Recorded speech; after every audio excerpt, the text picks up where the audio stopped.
Hey guys, welcome back to our channel. We are on our way to Orange County for the weekend, but we got a lot of special requests and a lot of comments and questions about our previous video about acting. Yes, and today we will be talking about how to get an agent with no acting experience or very little.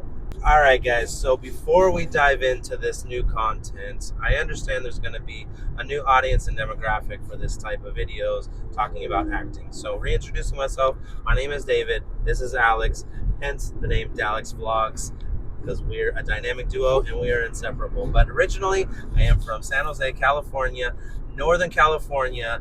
It's called the Bay Area, so I kind of bounced and worked all around the Bay Area, from doing law enforcement to the corporate world in Silicon Valley. You name it, I've done it. But I got brought on an acting set right around my 30th birthday and got bit by the acting bug. If you're in the industry or been around the industry, you know that you don't choose acting, acting chooses you. So I put in my 2 weeks. I moved to LA with little and zero acting experience. And I just told myself, I'm that inspired, I'm that driven, and I'm that motivated that I will work harder than anyone else in this industry, and I will just figure it out. So that's kind of a little bit about me. I don't have very much background in acting. I didn't do theater or plays in high school. So I got down here to Los Angeles and I really dove in. I got in some acting classes. I got some headshots. Yeah, that's pretty much it. So, and a little bit about me. I was born in Ukraine, my nationality Russian. I moved to US in 2007 and I used to live in the Boston area where I started acting and modeling. I did some independent films, short films, and in 2016 I moved to LA. And actually, I think it was the year when you moved too. Yeah, a year before. I Yes. moved around 2017, but same time. Yes. When I lived in Ukraine and Russia, I never thought that I'm going to be doing any acting. But when I moved to US, I just decided to try it. Why not, right? So let's talk about point number one, understanding what agents are. Agents are going to be your essential lifeline to getting submissions and getting auditions and basically access to breakdowns. Breakdowns are going to be what the sides are, or your lines, in order to submit to a project to book a role.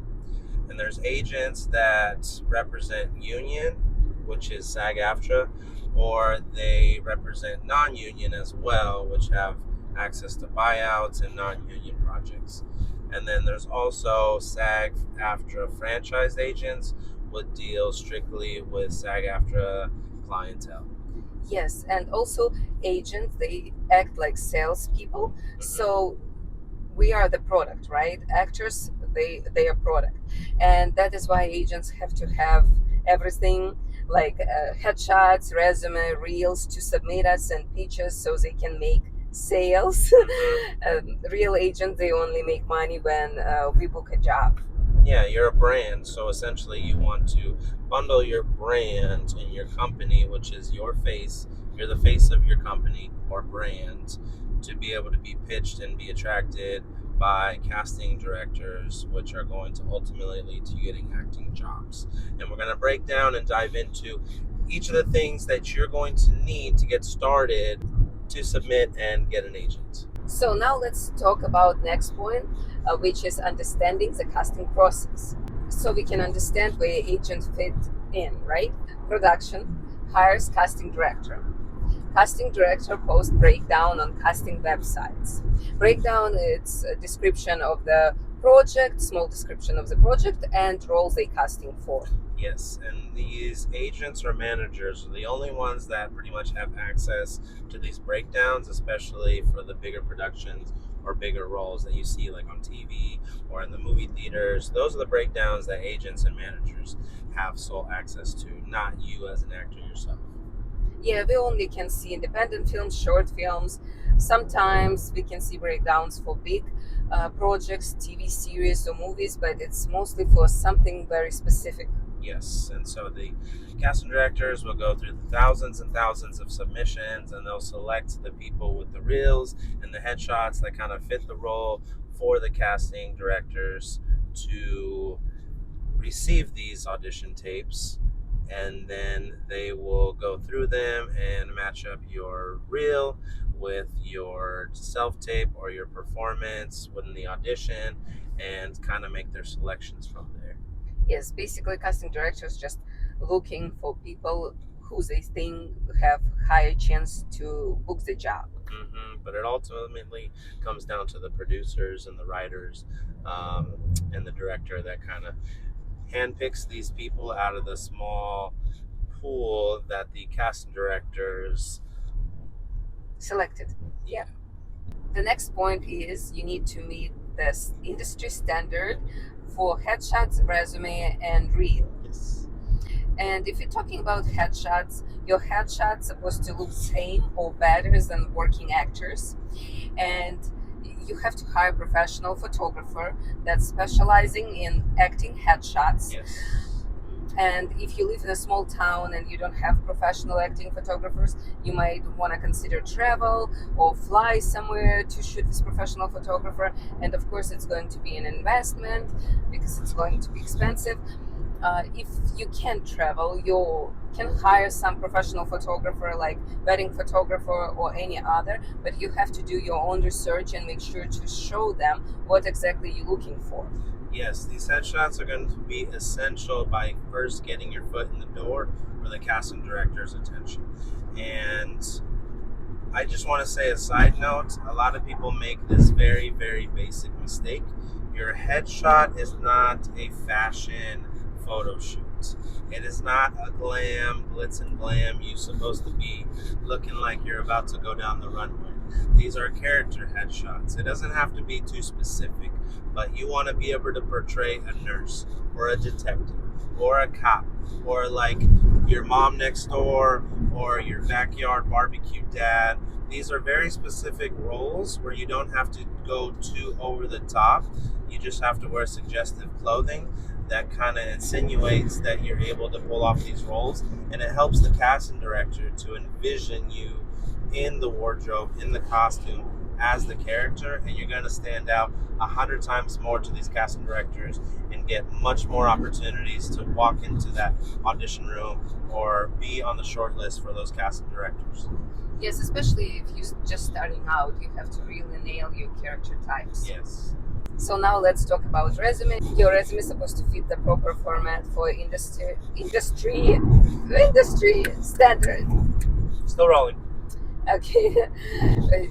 Your resume is supposed to fit the proper format for industry standard, and if you don't have any credits, you need at least to put your skills and training on your resume.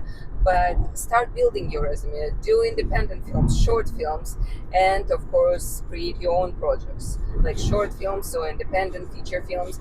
But I would start with just submitting to student films. Yes, and a side note, never, ever, ever in a billion gazillion years put extra work or background work on your acting resume.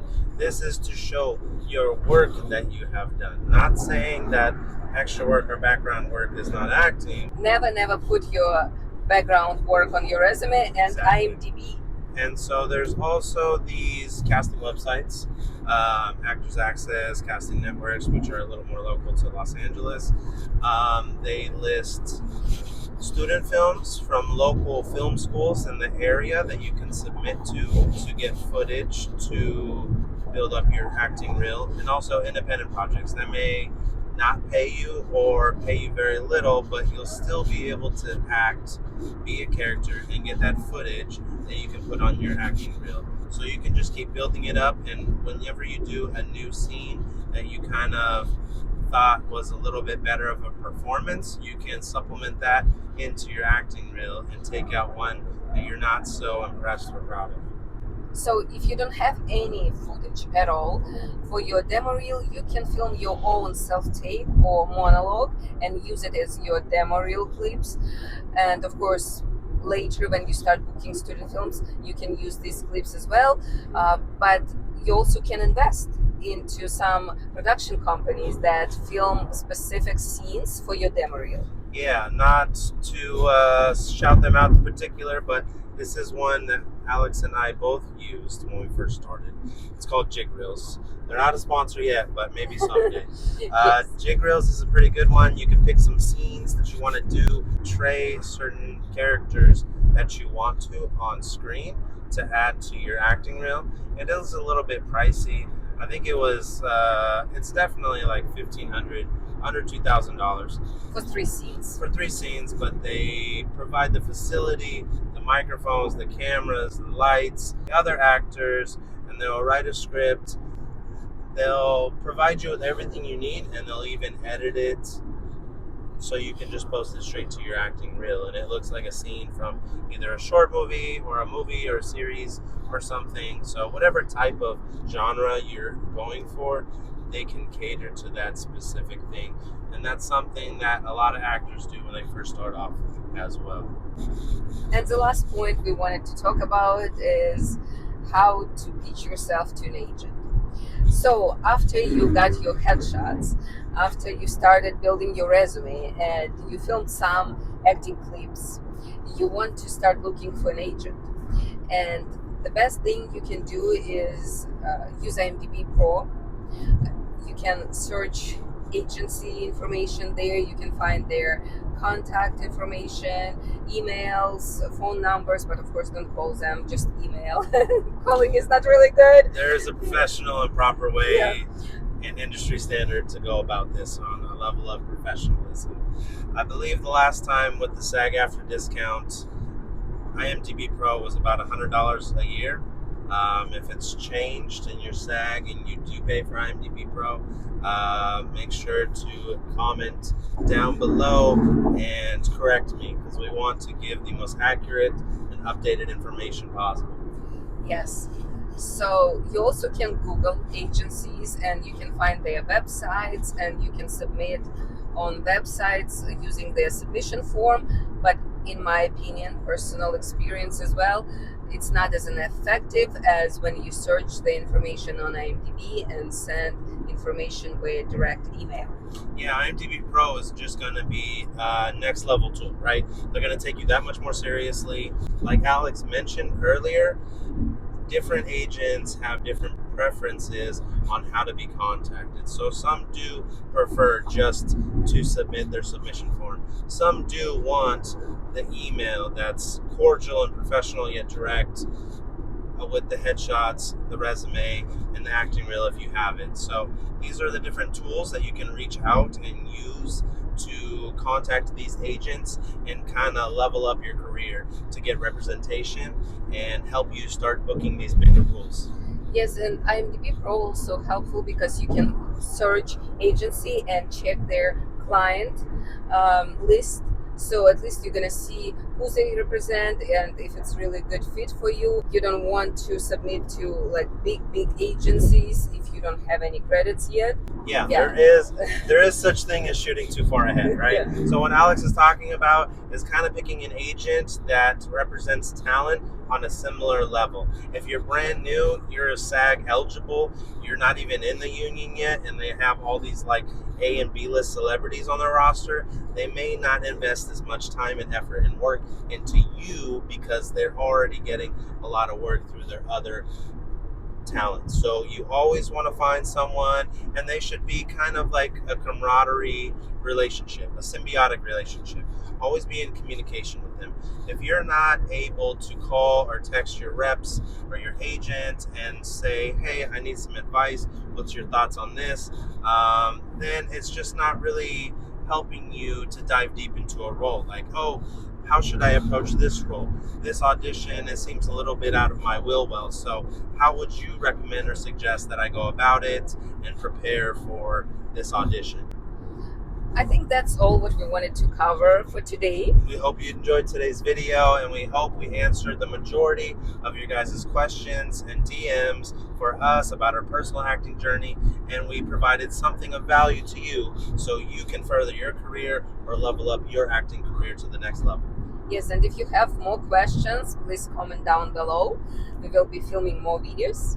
And drop any questions about what you may have about acting or anything that we're doing on our personal journey or anything you guys are curious about. We're pretty transparent and we're pretty open about everything that we're going through and our experiences, and we just want to share those with you guys. Hope you enjoyed today's video. Don't forget to like, comment, and subscribe. Bye. Hello. Empty hearts and neon lights, they're playing with my mind. Gotta get out of here tonight.